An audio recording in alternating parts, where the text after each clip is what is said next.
जय श्री कृष्णा। हरिओम भक्तों, श्रोताओं, बहुत ही प्यारी सी कथा है कि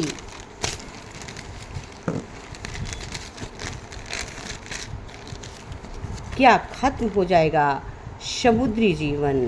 तो भक्तों, आज समुद्र की ऐसी शिक्षावर्धक ज्ञानवर्धक कहानी है कि समुद्री जीवन का क्या मतलब है। तो कैथरीना जे पीटर्स के अनुसार विशाल महानगर दूर से जितने निर्मल और असीम दिखाई देते हैं, उनकी गहराइयों में उतनी ही चिंताजनक कहानी छिपी होती है। कभी प्रकृति की सबसे सुरक्षित शरणस्थली माने जाने वाले वे समुद्र अब रासायनिक प्रदूषण की चपेट में है, जो कि पीढ़ियों तक बना रहता है।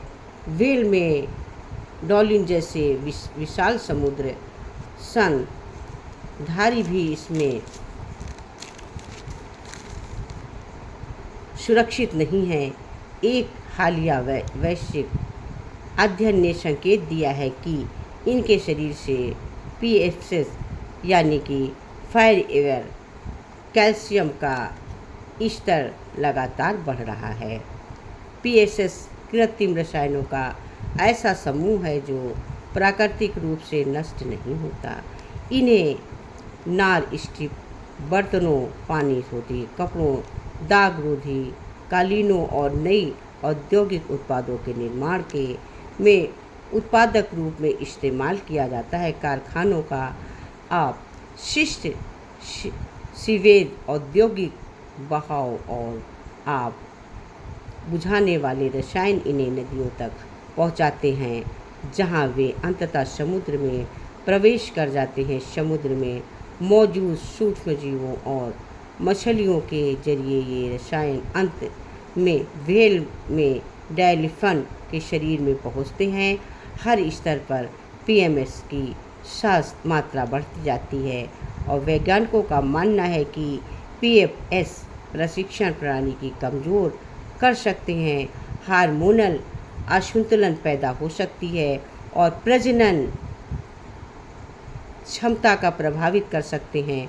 चिंताजनक ये है कि मादाएं गर्भावस्था तथा स्तनपान के दौरान इन रसायनों को अपने बच्चों तक की पहुंचा देती हैं, जिससे अगली पीढ़ी जन्म लेते ही उनके संपर्क में आ जाती है। हालांकि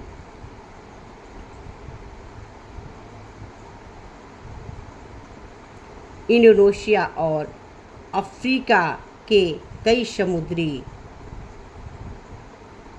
क्षेत्रों में से अभी पर्याप्त वैज्ञानिक आंकड़े उपलब्ध नहीं है, पर विशेषज्ञों के अनुसार ये समस्या वैश्विक समुद्री परिस्थिति की तंत्र के लिए एक गंभीर चुनौती है। फिर भी ओजोन परत में नुकसान पहुंचाने वाले रसायनों पर वैश्विक प्रतिबंधों ने पहले भी रक्षात्मक परिणाम रूप दिए हैं। यूरोप में इन पीएफएस रसायनों पर सख्ती के बाद इसके स्तर में गिरावट दर्ज की गई।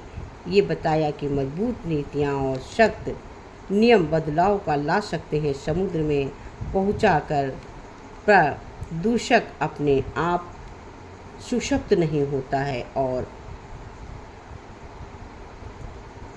फोरोबियर कैनिकस उनके सबसे बड़े उदाहरण है। प्रकृति को बचाने के लिए हमें तुरंत 30 कदम बढ़ाने, ऐसे ठोस कदम बढ़ाने होंगे। यही सबसे बड़ा उपाय है। प्रकृति को बचाने के लिए मजबूत ठोस कदम उठाने की आवश्यकता है और ये कृत्रिम रसायन प्राकृतिक रूप से नष्ट नहीं होती तथा समुद्री जीवों में महाचलियों के जरिए व्हेल व डॉल्फिन के शरीर में पहुँचते हैं। वैज्ञानिक का मानना है कि पीएफएस परीक्षा प्रणाली को कमज़ोर कर सकते हैं, हार्मोनल असंतुलन पैदा कर सकते हैं और प्रजनन क्षमता को प्रभावित कर सकते हैं।